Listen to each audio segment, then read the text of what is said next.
Bonjour à tous et bienvenue dans cette édition spéciale fin d'année de 300 millions de critiques dans laquelle nous allons vous proposer quelques temps forts de 2015. Et pour commencer, cette émission, c'est avant tout une bande, emmenée par l'emblématique Guillaume Durand. Voilà, je voulais vous présenter ceux qui m'ont accompagné évidemment pendant cette nouvelle émission de 300 millions de critiques. À ma gauche, donc le président de l'INA, nous sommes chez vous. Jacques Lang, je suis ravi de vous retrouver. Estelle Martin est à mes côtés. Bonjour, Divin Guillaume Durand. Quelle joie de vous retrouver. Voilà, quel bonheur. Mathieu, comment ça va? Ça va très Mathieu bien. Dugal, qui, vous le savez, donc représente Radio-Canada et que nous retrouvons depuis maintenant un an et qui participe donc à cette nouvelle saison de 300 millions de critiques. Olivier Poivre-d'Arvor. Bonjour Guillaume. Comment allez-vous? Très bien. Ambassadeur de France, chargé de... Chargé de l'attractivité culturelle, c'est-à-dire de tout ce qui fait venir les gens pour des bonnes raisons culturelles sur notre territoire en France. Pascal Bourgault, bonjour ma chère Pascal, bonjour Eiffel, qui représente la Wallonie-Bruxelles. Michel Serruti de la radio-télévision suisse. Pourquoi ce ton pincé, Guillaume? Non, parce que j'essaie de vous imiter, c'est-à-dire à la fois la sûreté du jugement, la tranquillité, l'amour du jazz, donc je scatte la radio-télévision suisse. Parmi ceux que vous retrouvez souvent dans 300 millions de critiques, il y a Slimane Zeguidour de TV5 Monde, mon cher Slimane. Bonjour. Ravi de vous accueillir. Christine Goguet, vous la connaissez, elle dirige La Parisienne, donc qui est un journal magnifique qui dépend du célèbre journal qui s'appelle Le Parisien aujourd'hui en France. Ma chère Lise-Laure Etia, vous voyez, l'enthousiasme fait que ce nom se bouscule dans ma bouche. Lise-Laure, bienvenue. Merci. Quel bonheur de vous retrouver. Mon cher Yves Bigot, bonjour. Bonjour Guillaume. Bienvenue donc sur 300 millions de critiques, émission que vous connaissez bien puisque c'est la vôtre. C'est la vôtre aussi, Guillaume. Oui. C'est la nôtre. Et surtout, c'est celle des 300 millions de foyers, de critiques qui nous regardent partout sur la planète. Première partie du meilleur de 2015 dans laquelle nous allons parler musique. Et dans les sujets qui nous ont passionnés cette année, il y a le retour du groupe français Téléphone. Nous nous sommes intéressés également au rap féminin qui se développe partout sur la planète. Et nous avons tous adoré le dernier album de Tikenja Fakoly mélangeant reggae et racines africaines. Le meilleur de la musique, c'est dans 300 millions de critiques.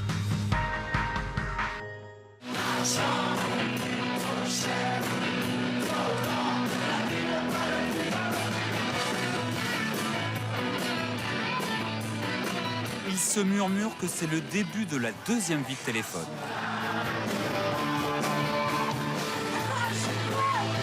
Alors, est-ce que c'est une bonne nouvelle ou pas pour vous dans l'espace francophone que l'un des groupes avec Noir Désir et Indochine qui a connu le plus de succès se reforme aujourd'hui? Commençons par Yves, le spécialiste. En tous les cas, c'est quelque chose qui est très attendu par les fans et par toute leur génération. Parce que Téléphone, c'est le groupe français, c'est notre équivalent des Stones et des Who à la française, avec l'énergie de 1976, et puis des thèmes qui ont été les thèmes qui exprimaient la sensibilité de toute une génération, des morceaux comme Gigaphone, Cendrillon, La Bombe Humaine. Faits divers, etc. Des chansons, pour le coup, comme La Bombe Humaine ou Argent trop cher, dont on s'aperçoit 20 ans, voire 30 ans plus tard, que ce sont des chansons qui prennent un sens en fait plus profond et plus significatif qu'on avait pu le ressentir à l'époque. Mais donc ce qu'il faut expliquer, c'est pourquoi ça n'est pas Téléphone qui se reforme, mais les insupportables. Alors Téléphone, portable, hein, c'est là qu'est la blague, et puis insupportable, voilà, aussi. Hein, surtout pour Corinne Marionneau. Voilà, tout ça est très conceptuel. Depuis 2006 et la publication donc, de l'autobiographie de Corinne Marionneau, c'était devenu impossible de reformer Téléphone parce que ce qu'elle dit, ce qu'elle révèle de Jean-Louis Aubert, de leurs relations, etc., voilà, a rendu leur collaboration impossible. Donc, depuis... Aujourd'hui, c'est plus le cas parce qu'ils l'ont mis de côté, mais ils repartent mais quand ils même. ne peuvent pas s'appeler Téléphone. Oui. Mais Donc, Jean-Louis Aubert a déposé le nom de Téléphone. Et d'ailleurs, c'est ce que lui reprochait Corinne. oui, mais Entre autres, personne ne peut utiliser Téléphone s'ils ne sont pas tous les quatre ensemble. Mathieu et vous, les francophones, est-ce que vous pensez que c'est une bonne nouvelle ou est-ce qu'au finalement, le phénomène Téléphone, ça ne vous intéresse pas du tout? Mais en fait, Soyez franc. non, mais Mathieu. effectivement, Téléphone, c'est un peu un non-événement au Canada, cette réunion-là, parce que c'est pas un groupe qui a marqué la scène canadienne. Je parlais avant de m'en venir ici avec Laurent Saunier, qui est programmateur des Francopholies, qui est un fan fini de rock, et il me disait que il est pas mal certain que le Téléphone ne fait qu'un seul spectacle à Montréal. C'était en 1982. Il y était d'ailleurs dans le défunt Spectrum. Et c'était une demi-salle. Hein. Il y avait presque pas de monde. Et tous les gens qui étaient là étaient des Français. Peut-être que le phénomène rock en français dans les années 70 au Québec a été monopolisé par un autre son. On pense tout de suite à Offenbach, hein, qui est un groupe qui est beaucoup plus proche de Led Zeppelin. Il y a autre chose aussi avec Lucien Francoeur. Bref, Mon ami Lucien. ouais, votre ami Lucien, ben oui. Et le Donc rock, pas d'écho. En fait, et le pas rock d'écho. en français, en fait, je pense que cet accent-là dans le rock, ça collait pas tellement. Et peut-être que le son qu'ils avaient, je pense à Hygiaphone, qui a presque un plagiat de Johnny B. Good au début de la chanson. Mais alors, ça, Ben, on on allait n'en chercher sortirait pas. directement dans Chuck Berry et non pas avec cet accent français-là. Quand on est une fille, on est moins mise en avant parce que le rap est essentiellement un milieu masculin. Entre guillemets, il y a beaucoup plus de rappeurs garçons que de rappeuses filles. Donc, on va être... je pense qu'on étonne un peu plus les gens. Vous avez du talent. Vous avez la possibilité de faire autre chose. Vous avez fait ce sujet, ma chère Estelle. Est-ce que vous considérez qu'il y a un espace qui est en train de s'ouvrir? Un tout petit espace. Moi, je suis un peu déçue en tant que Française parce que depuis Diams, je dois reconnaître que les rappeuses françaises ne sont pas vraiment à la hauteur artistiquement. Enfin, c'est mon avis que je vous délivre. Diams, d'ailleurs, qui avait fait un très très grand concert à Dakar pendant le Festival mondial des Arts Nègres, Et c'était la l'autre star. question que j'avais envie de vous poser, sur laquelle on peut réfléchir, c'est, je ne vais pas dire est-ce que le rap est mort, mais parce que ce serait absurde, mais est-ce qu'on n'est pas arrivé à un état de la musique qui est devenu tellement transgenre que les genres en eux-mêmes n'existent plus? Avec La Gale, on peut voir justement son deuxième Stromae, album. je prends l'exemple de Stromae, par exemple, pour prendre un exemple concret, restez avec nous. Stromae, il y a une partie de ce qui le mélange, qui tiennent à la danse, au rap, à l'expression corporelle, à un vague parrainage de Jacques Brel. Donc on se demande si finalement les genres existent encore aujourd'hui. Oui, mais en même temps, c'est pas normal qu'il y ait autant de rappeurs masculins et qu'il n'y ait pas le pendant féminin. Parce que les femmes, quand elles rappent, elles font du bon... elles font de la bonne shit, comme on dit. Par exemple, au Québec, la bonne shit. Tu connais pas l'expression? Non, je veux. Vous ramènerez ça en France, en Belgique. Je crois qu'on a compris. Hein. Du bon shit, c'est pas la même chose. C'est pas du bon shit, c'est de la bonne shit. Ouais. Et on a eu au Québec, par exemple, un groupe qui a marqué l'histoire. Et ça, il fallait absolument que j'en parle ici parce qu'il faut que la francophonie sache qu'on a eu une grande rappeuse au Québec. Et son nom, c'est Jay Keel. C'est Jenny Salgado. C'est une Québécoise d'origine haïtienne qui faisait partie d'un collectif qui s'appelle Mouzaïen. Encore un peu actif, mais bon, beaucoup moins qu'auparavant. Un album mythique qui est paru en 1999 qui s'appelait Mentalité Moon Morne. Et c'est vraiment un album qui a vraiment dépassé... Et qui a eu une suite ou qui n'existe En fait, c'est ça, c'est qu'il n'y a pas de... Ils ont fait un album plus tard, mais bon, le groupe ne fonctionne plus tellement. Jenny, aux dernières nouvelles, elle ne rappait plus. Et c'est dommage que ces filles-là n'aient pas eu vraiment d'héritage, parce qu'il y en a pas... En tout cas, on les entend pas. S'il y en a, on les entend pas. Lise leur dernier mot. Moi, je voulais juste dire qu'en fait, le rap ou les raps, c'est loin de disparaître sur le continent parce qu'aujourd'hui, quand on regarde comment ça bouge, et de toute façon, à l'origine des mouvements citoyens, comme le ballet citoyen, par exemple, au Burkina, il y a des rappeurs. Alors, je ne sais pas s'il y a des rappeuses, mais en tout cas, dans tous les mouvements, les mouvements, comment on appelle ça, les mouvements urbains, le rap, vraiment, a une grande... Sociaux, voilà, les mouvements sociaux, ouais, c'est très proche. il a une grande force.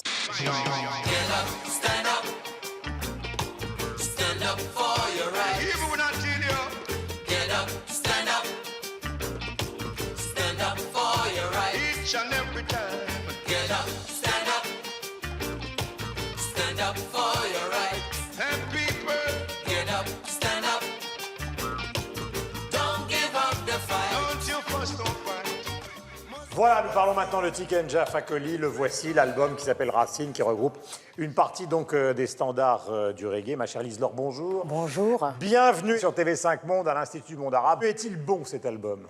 Oui, moi j'ai beaucoup aimé cet album parce que c'est un retour, comme il dit, au reggae roots. Dites la vérité. Je dis que la vérité. Je dis toute la vérité. Hein? Donc c'est un retour au reggae roots, ce reggae roots qui est un peu en perte de vitesse en Jamaïque parce qu'aujourd'hui les jeunes s'intéressent au dancehall. Et en Afrique, comme il dit Tikenja Fakoly, on a besoin, nous, de ce reggae pour s'exprimer, pour, comme il dit, conscientiser la jeunesse, qu'il appelle la génération consciente. Et il y a toute une reprise, il y a Get Up, Stand Up, il dit, ça s'adresse au peuple burkinabé avec les événements qui se sont passés.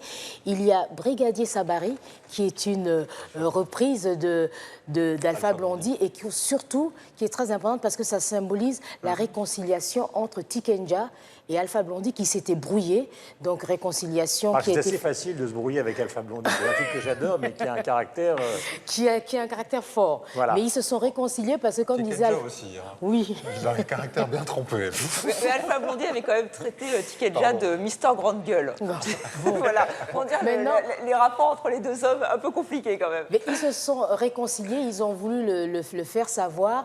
Et c'est surtout que pour Tikenja, il dit, j'ai pris mon téléphone, j'ai appelé Alpha parce que nous sommes quand même des leaders d'opinion en Côte d'Ivoire et c'est bien que pour montrer l'exemple de la réconciliation, la Côte d'Ivoire c'est l'année électorale, c'était bien nous de montrer l'exemple. Voilà.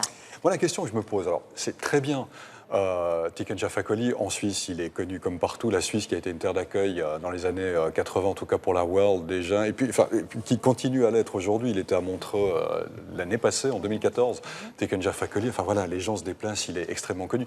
La question que je me pose, moi, aujourd'hui, c'est est-ce qu'il utilise le bon moyen pour sensibiliser les jeunes et pour revendiquer ce qu'il a revendiqué? Est-ce que le reggae est véritablement écouté en Afrique par les jeunes aujourd'hui? Alors c'est clair qu'Alpha Blondy a défriché du terrain, ça a été une star incroyable et en Afrique et en Europe.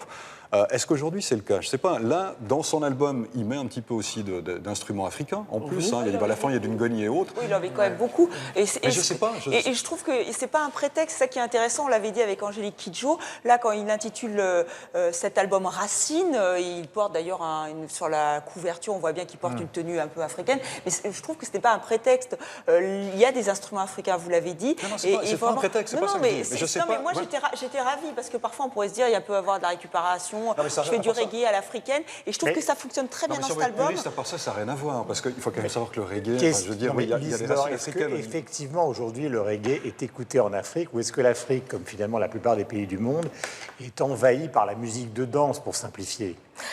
C'est vrai qu'on est envahi. Parce que le reggae, c'est à la fois une musique qui permet de danser, mais c'est autre chose. Mais c'est vrai qu'on est envahi par les musiques urbaines, mais ce reggae-là, ce reggae roots, comme il dit, permet de conscientiser la jeunesse. Et aussi, il faut savoir que Tikenja Fakoly parle plusieurs langues. Et il sait toucher. Il s'est installé à Bamako. À Bamako, il touche les gens.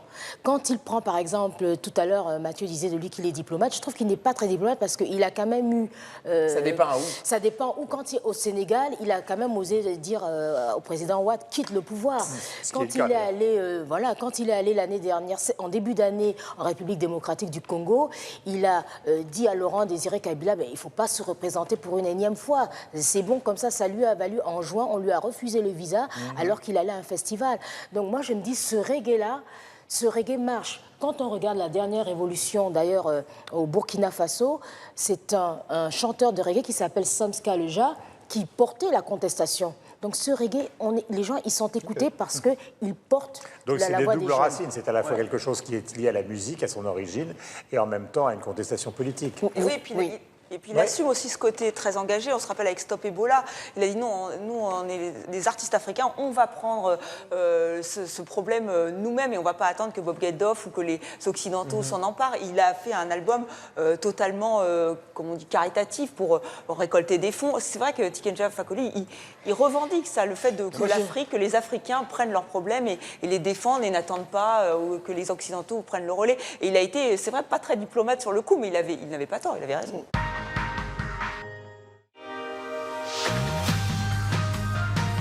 Dans 300 millions de critiques, nous parlons aussi beaucoup littérature. Et depuis la rentrée, nous avons évoqué le nouveau roman de Christine Angot, Un amour impossible, qui a reçu depuis le prix Décembre. Nous avons aussi parlé de Petit Piment d'Alain Mabankou, qui lui a depuis ce débat fait son entrée au prestigieux Collège de France. Et autour du 2084 de Boualem Sansal, la discussion a été riche et variée. Livre qui a ensuite reçu le Grand Prix du roman de l'Académie française. Avant d'y revenir, un petit clin d'œil à un autre talent du maniement de la langue, à l'oral. C'est notre Québécois Mathieu Dugal qui sait toujours créer la surprise. Les femmes, quand elles rappent, elles font du bon... elles font de la bonne shit, comme on dit. Par exemple, au Québec, la bonne shit. Tu connais pas l'expression? Non, Vous ramènerez ça en France, en Belgique. Je crois qu'on a compris. Hein. Du bon shit, c'est pas la même chose. C'est pas du bon shit, c'est de la bonne shit. Ouais. À chaque fois qu'il passe à Montréal, à chaque fois qu'il passe au Québec, Événement. comme on dit chez nous, on se garoche pour aller le voir. Ouais. Ce qui veut dire... Ben, ça veut dire qu'on y va en grand nombre. Je peux vous dire que j'ai grandi dans une petite ville du nord du Québec, donc vraiment l'image d'Épinal que les Européens peuvent avoir, là, entouré de la grande forêt. Et, Normalement, sur les terrains... non, les caribous ne sont pas aussi au sud. Il y a beaucoup d'orignaux, par exemple. On peut vous faire, si vous voulez, une sorte de chœur de gospel. Hein, on fait... Tous ensemble. Mathieu Dugal. Mon père et ma mère se sont rencontrés à Châteauroux, près de l'avenue de la Gare, dans la cantine qu'elle fréquentait. C'est quoi avoir une mère? Une question qui nous touche tous. Christine Angot y répond avec ce roman. Ce soir, seule sur scène, elle s'explique sur son désir d'écriture. Essayer d'écrire, pour moi, c'est essayer de me souvenir que j'ai été dedans, dans les choses, à l'intérieur des moments, sans surplomb, en train de vivre, pas d'avoir un discours sûr. Ses hésitations, ses peurs, ses erreurs, Christine Angot explique son cheminement littéraire devant un public conquis, dans la salle bondée, des lecteurs, enfin surtout des lectrices enthousiastes. Je vais vous épargner mon opinion au départ, car j'ai travaillé avec elle pendant 1 an en 2006, donc je la connais bien, mais j'aimerais bien savoir ce que vous en pensez. Commençons par vous, ma chère Estelle.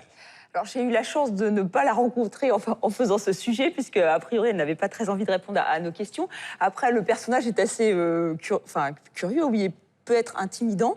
Moi, j'ai aimé Un amour impossible. Autant l'inceste ou une semaine de vacances, et ça m'avait donné envie de vomir, mais ce qui est normal, puisque je trouve que c'est quand même une auteure qui met des mots sur l'innommable. Je comprends pas qu'elle ait cette détestation, je ne comprends pas cette passion. Moi, je trouve qu'elle a le courage. Et dans cette lecture, moi, j'ai découvert vraiment une écrivain, dans le sens où elle explique sa démarche. On sent que pour elle, écrire, c'est vital. Une phrase, une ponctuation, tout est important. On sent que vraiment, c'est vital. Et moi, ça m'a touchée. L'histoire, au départ, oui, d'un voyage un peu raté avec son époux de l'époque. Tout d'un coup, elle consigne sur une sorte de papier qui traîne ce qui s'est passé pendant ce week-end. Donc, on est déjà dans un système très proche d'Angot. Elle le fait lire à son époux. Et lui, qu'est-ce que tu en penses? Il dit, c'est très bien. Et elle lui regarde et lui dit, parfait, je vais devenir écrivain, en gros. C'est-à-dire que sur un week-end raté a démarré, donc très jeune, hein, une carrière d'écrivain avec une obsession qui est celle dont nous parlons aujourd'hui. Mathieu, mais alors, non, juste une question là-dessus. Oui. Elle dit, elle claironne, une fois que j'ai cru comprendre, elle disait à 14 ans, enfin, c'est ce qu'elle a écrit dans l'inceste, elle a écrit à 14 ans, je le deviendrai écrivain, j'ai séduit mon père. Donc ça, c'est pas vrai, alors. Elle a voulu mais il y a plusieurs écrivain. versions de la même idée. C'est-à-dire qu'on peut avoir l'envie et après le déclenchement. Vous parlez de l'envie, là, j'évoquais le déclenchement. Distinguons l'importance, merci. 4 mots, supplice de la goutte. J'aime pas le personnage à la base. Pour moi, c'est tout ce qu'on aime détester chez l'intellectuel français, c'est-à-dire ce côté, mais vraiment antipathique. C'est quelqu'un qui est tout le temps sur la défensive. En entrevue, elle est absolument ingérable parce qu'elle ne reconnaît jamais rien, d'une part. Si au moins sa littérature la sauvait, ce serait déjà beaucoup. C'est quelqu'un qui... La définition d'un écrivain, c'est pas de donner les interviews non plus. Oui, non, mais justement, c'est parce que, bon, d'une part, ça va, avec mais si sa littérature... et tant d'autres, on serait en difficulté. Moi, je l'ai découvert j'ai découvert cette femme avec l'inceste à la fin des années 90. C'est un livre que j'avais quand même aimé, sans plus. Sauf que c'est la 4e fois qu'elle revient sur l'inceste. À un moment donné, on peut se dire aussi peut-être qu'il faut varier ses thèmes. C'est écrit d'une manière tellement anti-littéraire en plus. J'ai noté une phrase dans Un amour impossible. Moi, ça m'a fait rire, mais je comprends pas pourquoi on publie ce genre de choses-là encore. Alors, ça va comme suit. Je vais vous faire la ponctuation. « Ah là là, mon Dieu, virgule, qu'est-ce que j'en ai marre, virgule, mon Dieu, virgule, mais j'en ai marre, virgule, j'en ai marre, virgule, j'en ai marre, virgule, mais j'en ai marre, point d'exclamation, 3 petits points, mais j'en ai marre, virgule, mais marre, virgule, mais j'en ai marre. Ça finit, c'est 5 lignes comme ça. Non, mais alors, à ce moment-là, c'est quoi ça? Mais c'est quoi ça? Vous permettez que je fasse le contradicteur. Et merdre Madame Ubu à Fred Jarry, une grande partie de Beckett. Voilà, vous comparez Jarry à Angot, là, un instant. Non, mais la juxtaposition, par exemple, une phrase de Robert Fillou qui n'est pas con qui veut. La cacophonie des mots, c'est aussi de la littérature. C'est pas simplement l'imparfait du subjonctif ou la concordance des temps. Oui, mais à la fin de la petite foule, à la fin de la petite foule, elle s'était fendue d'une nouvelle où elle reproduisait mot pour mot des cris d'oiseaux. Alors, venez me dire en quoi c'est quelque chose d'intéressant. On lui avait posé la question, est-ce que vous faites un exercice de style? Évidemment. Elle dit, non, je ne fais pas un exercice de style. Mais je veux dire, mais assume au moins que tu fais un exercice de style. Et quand elle a publié l'inceste, elle disait on doit être un témoin, on doit être un témoin. Et quand on lui a demandé la chose, quand elle a publié La Petite Foule, oh non, mais là, c'est pas ce que je voulais faire. Alors, il y a une espèce d'inconséquence entre ce qu'elle dit, qu'elle fait et ce qu'elle fait. Oui, ça, elle a eu quelques bons livres, mais franchement, elle vous insupporte. Surévaluée. C'est ça que je Voilà. Surévaluée. J'ai le sentiment que vous n'avez pas aimé le bouquin, Mathieu. Alors, Yves. personnage. Non, mais revenons au livre. C'est très simple, Mathieu. Ce que vous venez de souligner, c'est ce que tous les mauvais critiques littéraires français ont écrit. C'est-à-dire qu'ils ont, voilà, comme ils ne savent pas quoi dire pour critiquer, voire pour démolir Christine Angot, ils ont tous relevé ce passage. Son nom en lingala, c'est Tokumi Sanzambe, Pomoseya Mohindo, Abotami, Namboka Yabakoko. Rendons grâce à Dieu, car le Moïse noir est né sur la terre des ancêtres. Ce sont des clins d'œil, ce sont peut-être ma façon d'exprimer et ma manière de dire que j'appartiens d'abord au continent africain et quand je donne au monde quelque chose, il faut que je donne aussi une petite parcelle de mon africanité, sinon je risque de me perdre si je ne tiens pas ça de très près. Lise, là. Alors moi, ce que j'aime dans l'écriture vraiment de Mabankou, c'est vraiment son style et comme je dirais, cette langue sucrée. C'est-à-dire qu'il y a la langue française, mais c'est le fait de retransmettre un peu les dialectes. Et par exemple, quand il parle de la voiture du prêtre, vraiment, c'est quelque chose, il dit, elle avait une tuberculose chronique, cette 4L. Tout est comme ça. Maman Fiat 500, cette dame qui les recueille. Pourquoi maman Fiat 500? Parce qu'elle a une grosse voiture. Ici, on dirait c'est la mère Macrel, c'est quand même une femme qui a un peu un réseau de prostitution. Ouais. Mais chez Mabankou, il décrit cette... J'aime bien cette expression, elle a un peu un réseau de prostitution. Voilà, un peu un réseau parce que... C'est très Mabankou, vous êtes très forte, Lise. Les filles, elle les appelle, elle dit mes filles. Ouais. Et ça, tout ça, c'est un peu cette... ça veut dire de décrire... Le bar qui s'appelle Les Anges Noirs ont un petit sexe. Il y a toujours des clins d'œil, c'est toujours drôle chez Mabankou. Voilà, et puis en plus, je trouve que la façon dont il décrit la réalité africaine, c'est un peu comme tout à l'heure, tu disais, cette réalité africaine, c'est sans misérabilisme, mais il est très juste. Quand il parle des ethnies, quand il parle du prêtre, Papa Moupello, avec sa danse comme un Zahir, une danse comme un serpent. Parce que je sens que vous avez... Ça a commencé, puis ça s'est arrêté. Non, ça s'est arrêté. Non, mais je ne vais pas la faire. Mais voilà, même quand il parle de Mobutu, il donne tout son nom parce que on dit Mobutu, c'est Seko Kukubendu Wazabanga, hein, le guerrier qui va de victoire en victoire sans que personne ne l'arrête. Ce qui est bien, c'est qu'avec Mabankou, c'est comme si on est chez soi et on voit son quartier tous les jours. C'est une bande dessinée. Ouais, c'est un conteur extraordinaire. Voilà. Ouais. Pascal et Michel. Voilà, moi j'ai découvert et j'ai envie, enfin j'ai adoré. Et il a un regard effectivement très critique, très lucide et très... Pascal, hein.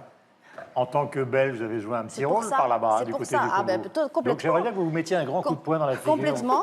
Voilà. Non. Complètement. C'est pour ça que moi je l'ai lu avec ce regard-là. C'est-à-dire que je trouve que c'est une manière très saine d'en parler. Et j'étais touchée par ça. Mon cher Mathieu, oui, non, mais c'est ça, mais il parlait le Suisse, qui se met une sorte d'agression du Québécois en forme de ce début de saison qui est terrible. Non, mais je partage aussi votre avis. Il y a juste, sur Mabankou, sur son bouquin, il y a juste une chose moi, qui me vient à l'esprit quand je vous entends parler.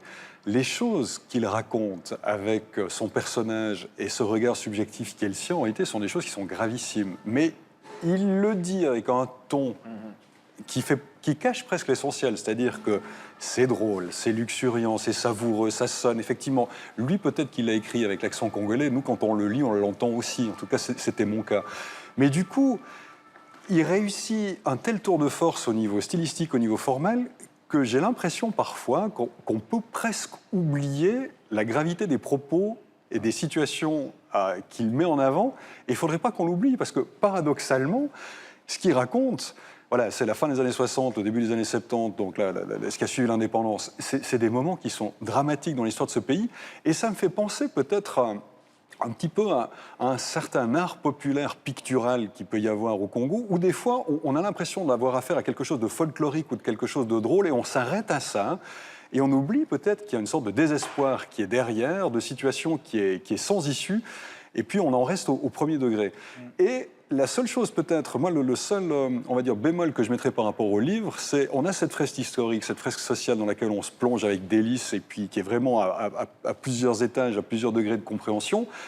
Quand Petit Piment, et je fais pas je ne délivre rien de caché, quand Petit Piment se tourne vers la folie ou est pris par la folie, à ce moment-là, le livre devient un petit peu différent. C'est-à-dire qu'on abandonne, on va dire, le contexte social historique qui a eu trait au bouquin pendant un bon moment, et puis on tombe là-dedans, puis on a l'impression à ce moment-là de perdre justement cette essence, cette réalité qui existait historique. Alors je ne sais pas, je vais poser la question, si c'est un message pour dire qu'on est arrivé à un tel degré de désespoir que le seul moyen de s'en sortir finalement c'est d'échapper à la réalité, et c'est ça le message du bouquin, je ne sais pas si c'est ça qu'il a voulu. C'est ce qu'il explique, c'est que voilà. Ce n'est pas vraiment Petit Piment qui est fou, c'est la société qui est devenue folle. Et d'ailleurs, ce qui est intéressant aussi, c'est le lien avec le langage, parce que Petit Piment, il perd aussi la notion du langage, il ne sait plus comment on utilise les compléments, les verbes, les sujets, les compléments circonstanciels. Il y a toute une page qui est très intéressante comme ça, sur le fait que le lien entre la folie, le langage et ce qui se passe, qui est gravissime. Et pour lui, oui, il est là, il dénonce aussi une société et tout ce qui s'est abattu sur l'Afrique. Il le fait avec une légèreté Comment est-il perçu en Afrique ? incroyable.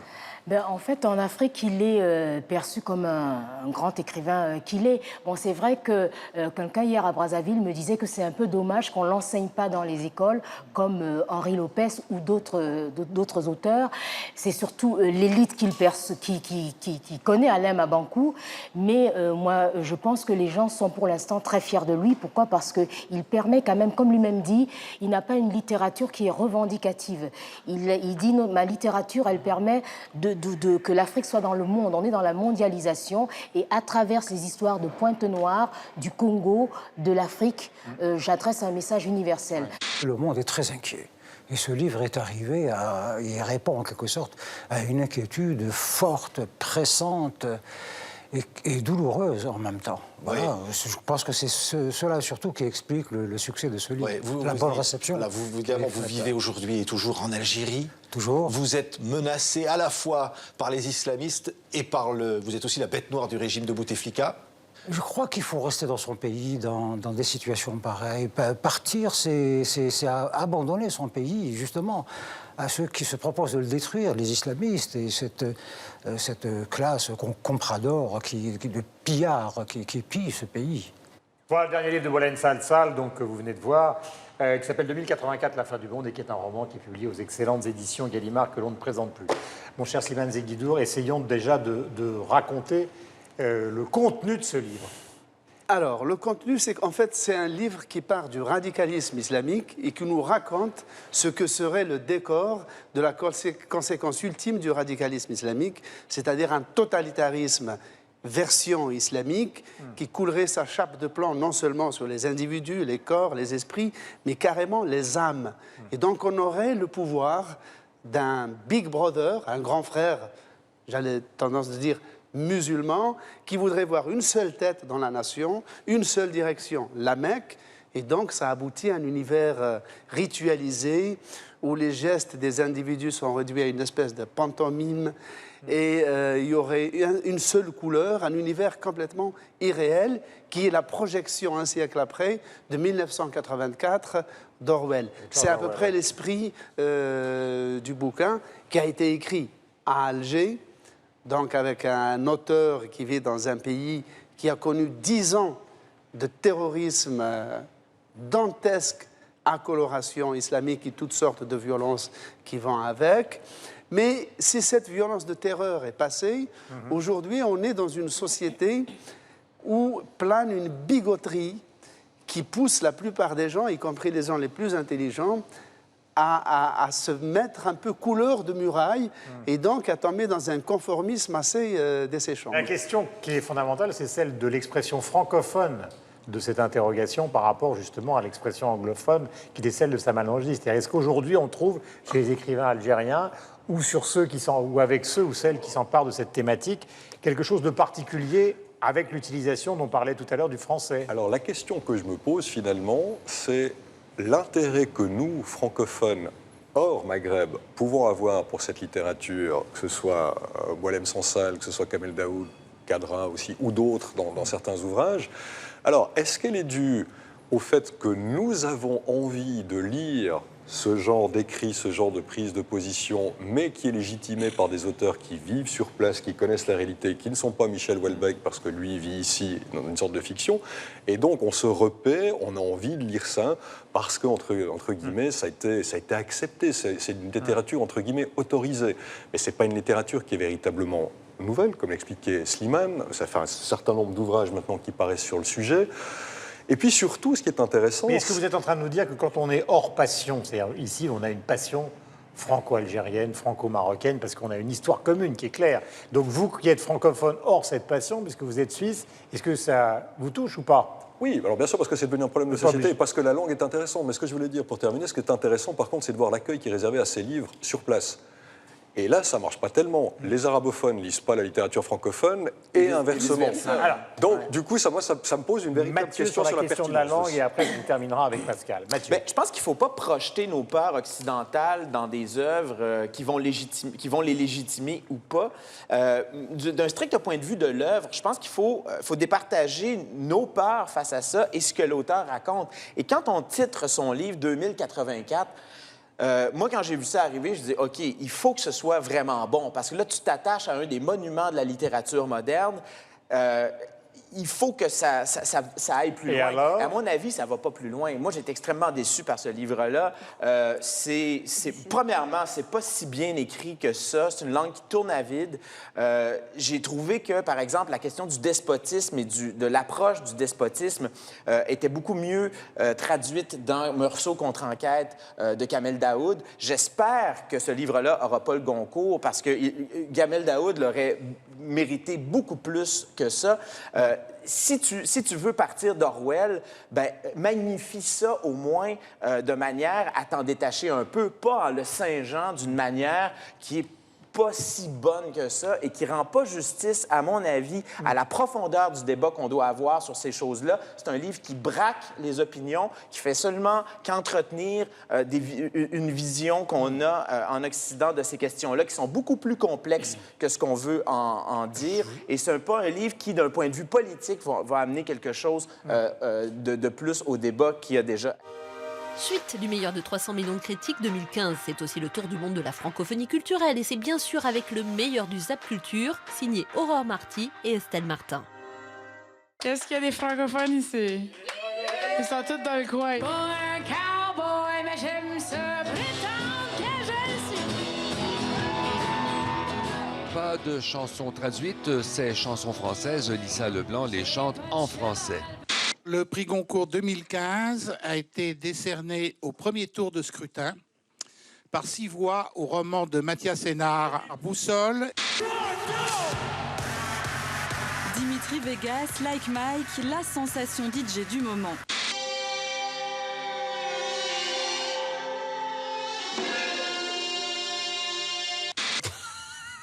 Sa voix et son rire sont légendaires. Dans sa dernière apparition hier, Adele annonce à ses fans qu'elle va entamer une tournée dans toute l'Europe, la première depuis 4 ans.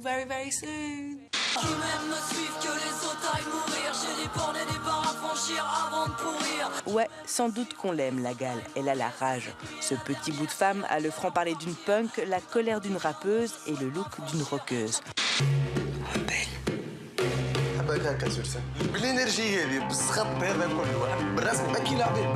L'idée du film, Laila Bouzid l'a eue pendant la Révolution. Elle voulait redonner la parole à cette jeunesse tunisienne muselée. Le Nobel de littérature va à l'auteur biélorusse Svetlana Alexievitch. Ce n'est pas seulement un prix pour moi, c'est un prix pour notre culture, notre petit pays, qui, à travers l'histoire et maintenant encore, a toujours été sous pression de toutes parts. Get Lucky des Daft Punk. Avant de revisiter Back in the USSR, retour en URSS des Beatles.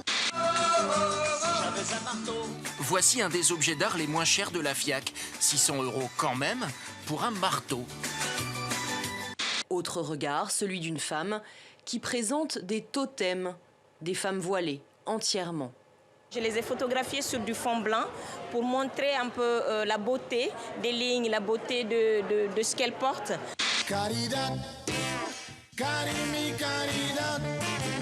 Les pulsations du centre culturel suisse au cœur du Marais sont au plus haut.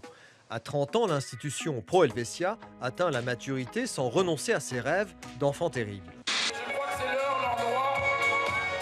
Pour la première fois, j'aimerais faire une grosse dédicace à mon papa. Merci, papa.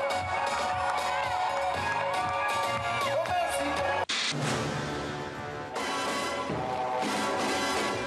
Après l'effort, le réconfort, mieux le bonheur, voire l'extase. Une minute avec Daniel Craig valait bien ses heures d'attente. Ce matin, devant le musée de l'Homme, 1 heure avant l'ouverture, les Parisiens et les touristes faisaient déjà la queue.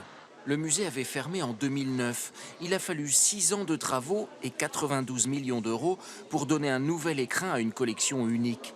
C'est avec ce petit pistolet présenté dans la très belle exposition Verlaine Cellule 252 que le poète tire sur son amant. Arthur Rimbaud est touché au poignet, c'est le point de départ de ce que l'on appelle l'affaire de Bruxelles.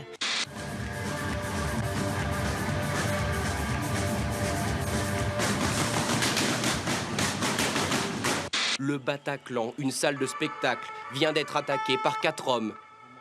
Des tirs de Kalachnikov sur la foule en plein concert. They were robbed of their stage 3 weeks ago, and we would like to offer them ours tonight.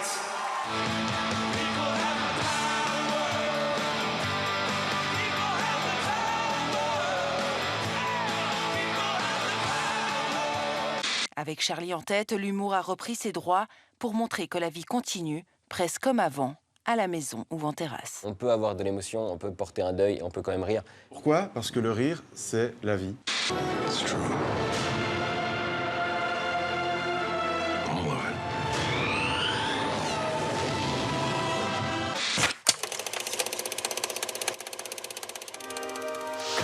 Et nous terminons ce tour d'horizon 2015 avec le meilleur des expos. Depuis la rentrée, nous nous sommes passionnés pour l'Égypte qui s'expose encore à l'Institut du monde arabe à Paris, le lieu de tournage de 300 millions de critiques.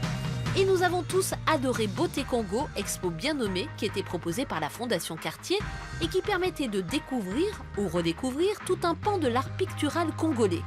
Et enfin, Chagall, à la Philharmonie de Paris, a séduit toute l'équipe par son originalité, mêlant musique et peinture. Avant de nous remémorer ces débats, un petit clin d'œil à Estelle Martin qui prouve chaque semaine la créativité française en matière de mode dans 300 millions de critiques. Ma chère Estelle Martin, il faut préciser à ceux qui nous regardent à la télévision qu'on ne peut pas considérer sur un écran la texture de ce verre. Oui, c'est vrai. Et vous pouvez croire que c'est une petite Ça manquait. crème. Eh bien, pas du tout. C'est une roqueuse, ça gratte, c'est du cuir. C'est ça, c'est du cuir. C'est du cuir. Donc, voilà. Téléphone. Téléphone. Donc moi j'ai aussi. Bonne nouvelle ou mauvaise Mais nouvelle? bonne Allez, nou- vas-y. Oui, bonne nouvelle parce que mais arrêtez de me gratter le cuir comme ça, c'est la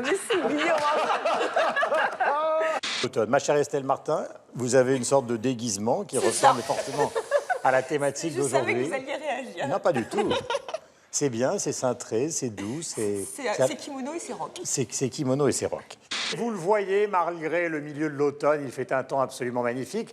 Vous avez probablement remarqué que l'une de ces brillantes chroniqueuses qui est derrière moi a des épaules un peu bizarres. Ce n'est évidemment pas l'aspect d'un régime particulier, mais c'est tout simplement la mode. Estelle Martin est une grande fan de mode. Depuis que Pchut est là, on peut absolument tout faire. Je vous en prie, Guillaume. Et bizarre, cette semaine, elle est Beatles.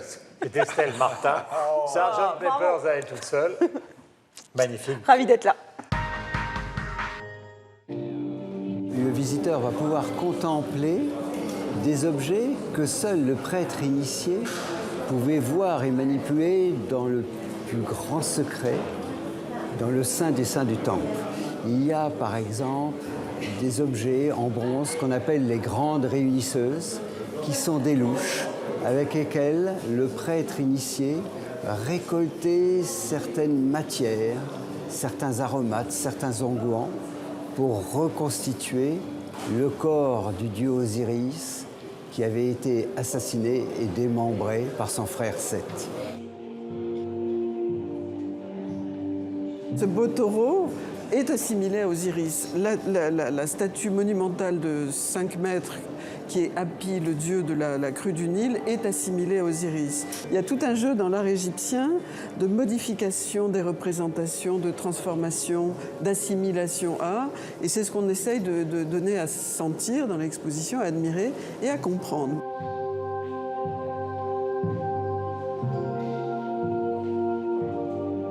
Voilà 300 millions de critiques à propos de cette exposition qui s'appelle Osiris et qui durera jusqu'au 31 janvier 2016. Est-ce qu'il a été difficile de la monter?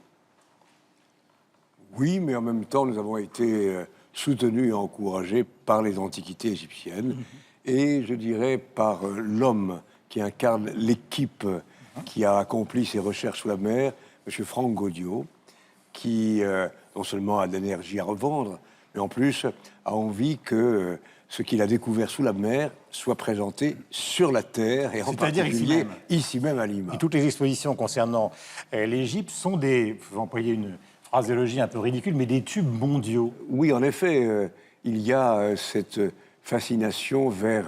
Bon, d'abord, ce qu'on ne sait pas toujours, ce qu'on oublie, c'est que l'Égypte, c'est le plus vieux pays du monde.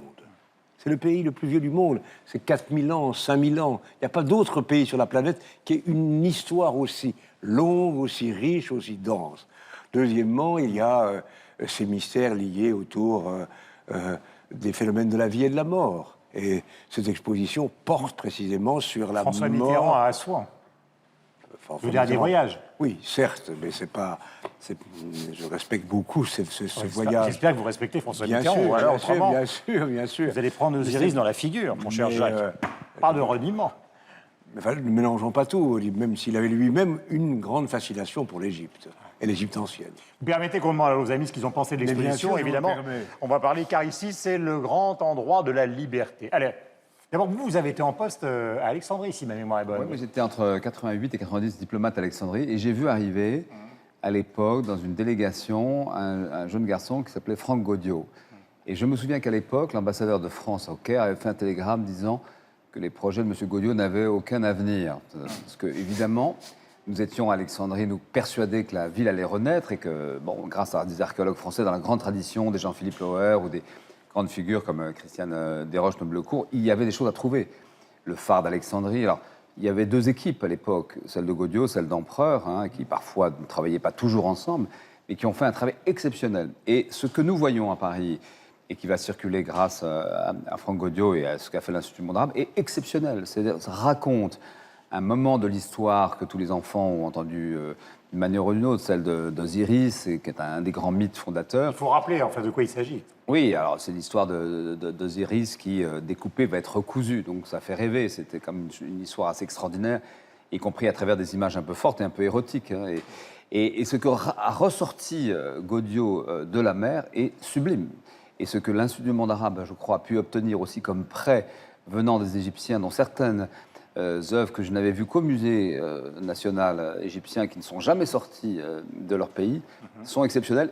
Tous les francophones, les 300 millions qui nous écoutent, doivent venir ici. Est-ce que ça veut dire, et après on va parler de l'exposition en elle-même avec nos 3 amis, est-ce que ça veut dire que finalement les fonds au large d'Alexandrie et d'ailleurs, je parle des fonds marins, sont un puits de trésors sans fin? Oui, moi j'ai plongé avec une cinéaste qui est décédée aujourd'hui, mais j'ai plongé, je me souviens, en 88. On trouvait au bas du fort de Kate Bay des grosses pierres et des débuts de statues qui prouvaient très très bien que tout était là. Simplement, il faut en avoir le courage, les moyens, l'audace, et puis il faut aller les chercher quand même à quelques mètres, pas très profondément, mais il faut des techniques et puis de l'obstination. Donc on est au début d'un processus considérable. Considérable. Là, il y a des vestiges entiers Jacques Lang l'a rappelé, du début de cette civilisation formidable ptolémaïque et qui fait que bientôt le tombeau d'Alexandre sera exposé à l'Institut du Monde arabe. pourrait presque entendre la musique s'échapper des tableaux de J.P. Mika. Cet artiste saisit l'ambiance survoltée de la jeunesse congolaise. Il reste son principal modèle, même si Barack Obama s'invite sur cette œuvre. Des œuvres peintes sur des tissus colorés, aussi colorés que sa veste. Chez lui, tout est dans le détail. Il y a des goûts de couleurs, il y a la joie, il y a l'ambiance. Vraiment, il y a beaucoup de jeunes qui sont basés beaucoup dans l'ambiance, quoi. Dans l'ambiance, et puis la sape, la mode tout le temps.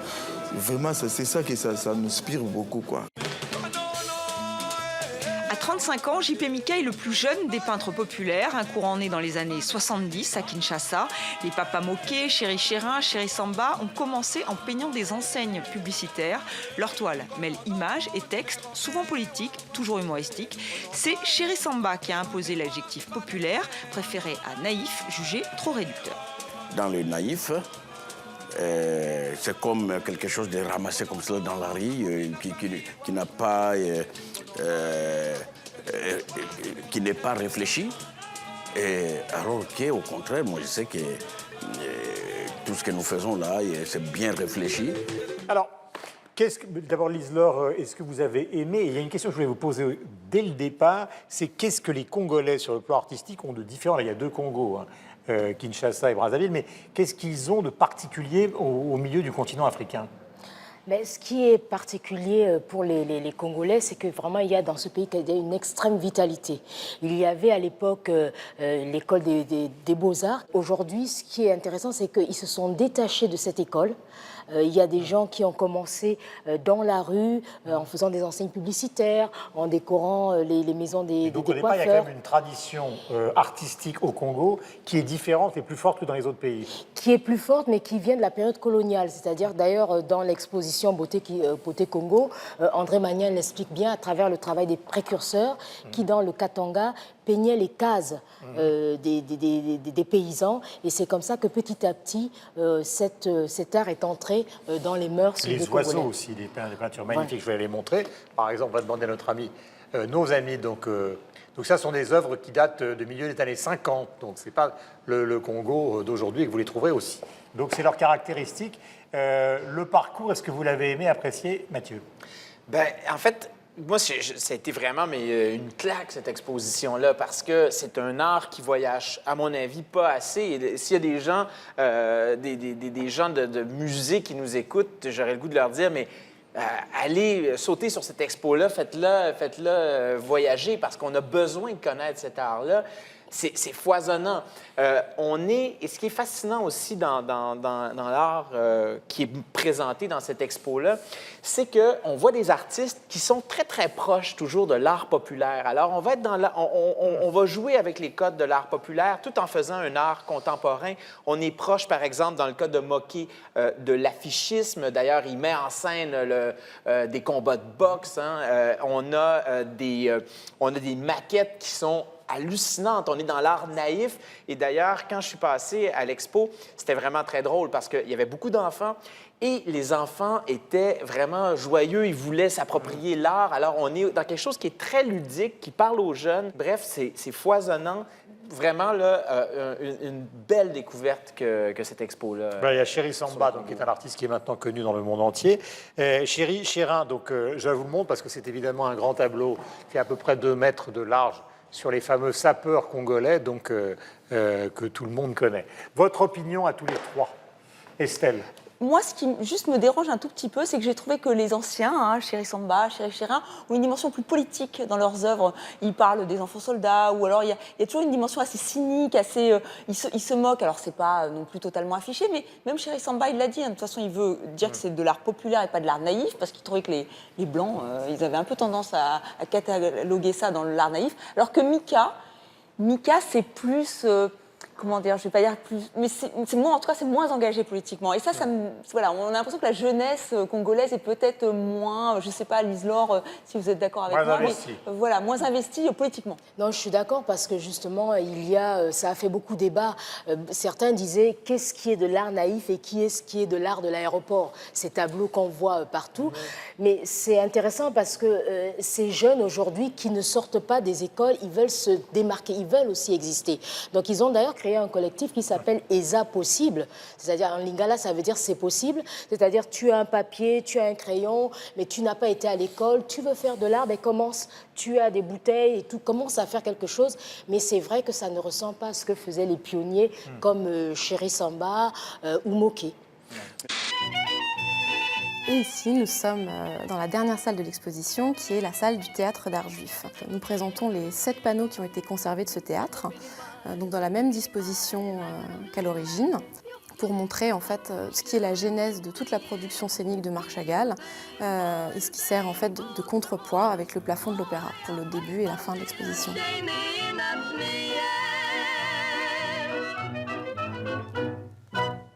Voilà, exposition transgenre, exposition transcourant, le mélange de la musique et évidemment de la peinture avec Marc Chagall. Tout le monde se souvient par exemple du plafond de l'Opéra de Paris ou de la composition par exemple à partir de partitions de musique d'un certain nombre d'œuvres de Kandinsky. Maintenant, c'est à vous. Battez-vous, expliquez-vous. Enfin, vous allez avoir beaucoup de mal à bouger parce qu'avec votre col officier... Regardez, je me meus avec Vous avez raison grâce. d'avoir un peu ouvert parce que autrement... Bien, allons-y. Non mais après, bon déjà Chagall, alors Chagall, voilà, c'est vrai que la musique et Chagall, on a envie de dire, c'est d'une évidence totale. Alors là, ce qui est bien, c'est que c'est à la Philharmonie, donc c'est le lieu pour exposer Chagall et pour le remettre dans tout son je bois vos paroles. Oui. Il le disait lui-même, il faut faire chanter le dessin par la couleur, il faut faire comme Debussy. La pièce maîtresse de l'exposition, évidemment, c'est l'Opéra Garnier. Et vous l'avez dit, maintenant, il y a vraiment des dispositifs scénographiques qui sont incroyables. On l'a vu dans le sujet. Vraiment, tout est centralisé autour de ce plafond qu'a réalisé Chagall, qui est vraiment un peu la quintessence puis de son amour pour la musique, avec tous ces thèmes qui reviennent et le tout. violon voilà. de la culture juive. Oui, c'est vrai que c'est un peu comme, vous savez, ce petit dessin là, Charlie, trouver Charlie, vous connaissez pas ça pour les enfants? Eh bien, c'est la même chose. Dans chaque toile de Chagall, il faut trouver soit le violoniste, soit un instrument, parce que c'était sa culture, parce qu'il aimait la musique, il était juif, russe, il était passionné de musique, et ça se transparaît dans ses toiles. Donc oui, ça me semble être une évidence. C'est une exposition réussie qui vous intéresse. On sent qu'il y a une vraie appétence, au moins du grand public. Cela dit, ça pose et ça soulève la question du croisement de ces expositions, qui est très tendance et très à la mode. Là, ça a du sens, parce qu'effectivement, on le rappelle, Chagall, avant d'être peintre, a hésité à être musicien. Son frère jouait de la mandoline, son oncle du violon. On le retrouve dans toute son œuvre. Il y a des violons, des mandolines, des guitares partout, et ça le rappelle. Là, cette exposition, elle prend tout son sens. Mais parfois, c'est plus compliqué. J'ai dit par exemple l'exposition Picasso-Mania, c'est un peu tiré par les cheveux. Enfin, moi, je trouve que voilà, ça ne se justifie pas à chaque fois. Mon cher camarade Michel. Deux choses. Évidemment, pour Chagall, c'est une évidence de faire une expo comme ça. Je trouve que c'est très bien. Je pense qu'il y a un certain opportunisme, mais dans le bon sens du terme, aujourd'hui, il faut vendre des expositions. Donc, on ne va pas chaque fois faire une rétrospective Warren, une rétrospective Chagall, une rétrospective Van Gogh. Donc, il faut essayer de trouver des thèmes ou des thématiques, de thématiser, de trouver des choses nouvelles. Et c'est très bien, finalement, parce que ça nous ramène à aller voir des choses qu'on a peut-être déjà vues, mais on les découvre autrement. Ensuite, moi qui regrette, on va dire, le temps des humanistes, alors que ce 20e et 21e siècle est une période dans laquelle on devient des hyper spécialistes, des hyper catalogués, on connaît les moindres détails, mais on a tendance des fois à perdre la vision globale des choses, je trouve bien qu'on ressorte, on va dire, une œuvre, un artiste, et qu'on essaie de la resituer par rapport à une autre thématique, ce qui nous permet éventuellement d'élargir l'horizon, de le comprendre autrement et de reprendre un tout petit peu de distance. Ça, c'est plus large. Et je trouve que d'une manière générale, alors on le fait avec Chagall et la musique, on l'a fait ici à Paris, c'était en Suisse également avec Paul Klee. Paul Klee qui était aussi alors, un excellent exemple de peintre suisse qui était passionné de musique, il était très bon violoniste, il jouait avec l'orchestre symphonique de Berne, ses parents étaient musiciens, sa femme était pianiste, enfin bref, il était baigné là-dedans tout le temps. Mais on pourrait essayer aussi, plus tard, de faire des expositions, moi je ne sais pas, et faire des croisements avec la science, avec l'histoire, avec d'autres formes d'art que sont la musique, ça peut être la sculpture, ça peut être autre chose. Et de cette manière-là, ça nous amènerait, ou ça nous amènera, mettons-le au futur plutôt qu'au conditionnel, à réussir à réenvisager l'art autrement, mais aussi à avoir une perspective sociétale et artistique qui sera peut-être plus large, qui sera peut-être plus grande, qui nous ouvrira d'autres horizons. Dans ce sens-là, moi je trouve très intéressant. Au revoir à tous, 300 millions de critiques 2015, c'est fini. Mais nous nous retrouverons en 2016 avec de belles surprises. Et d'ici là, bonne fête à tous.